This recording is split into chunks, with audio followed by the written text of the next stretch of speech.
Every morning, as we get our daughters ready for school, we encourage them to dream big.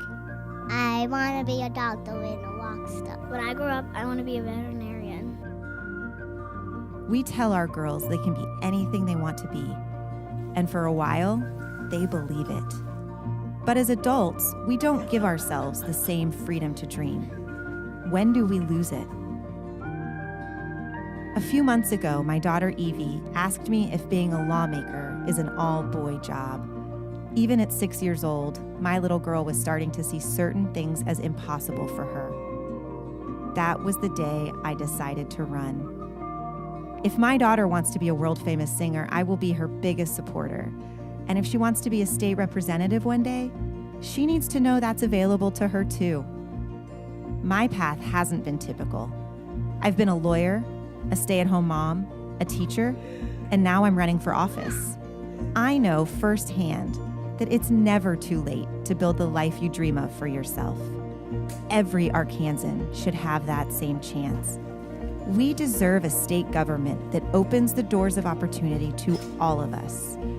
We all tell our little girls that they can be anything they dream. Let's build an Arkansas where we can keep that promise.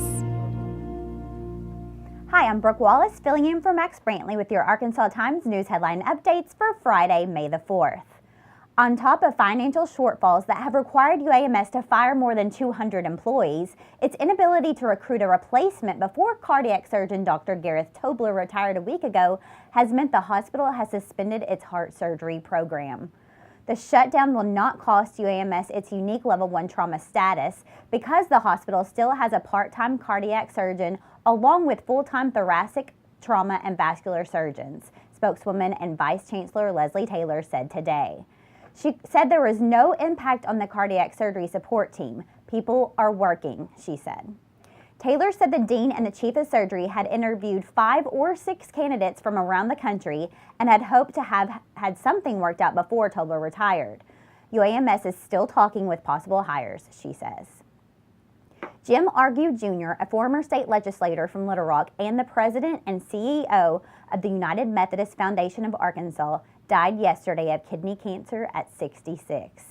He was diagnosed only recently with the disease. Argue served in the Arkansas House from 1991 to 96, then in the Senate from 1996 to 2008. During his time in the Senate, he served as president pro tem of that chamber and chaired its education committee.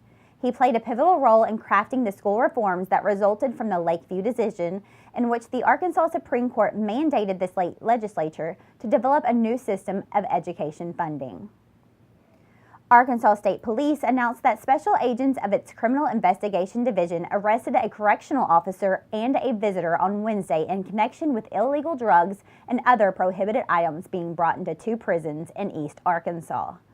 Kyle E. Noel, a correctional officer at the East Arkansas Regional Unit at Bricky's, was arrested at the prison and faces multiple criminal charges related to the alleged smuggling of drugs and cell phones into the prison. Noel was booked at the Lee County Sheriff's Office and released under his own recognizance. Tasha Hill of Little Rock was also arrested Wednesday during a visit at the Varner Supreme Max Prison.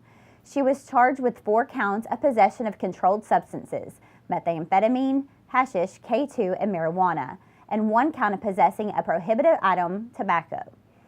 She was booked into the Jefferson County Detention Center. Well, that's all your news headlines for today. May the 4th be with you. Thanks and have a great weekend.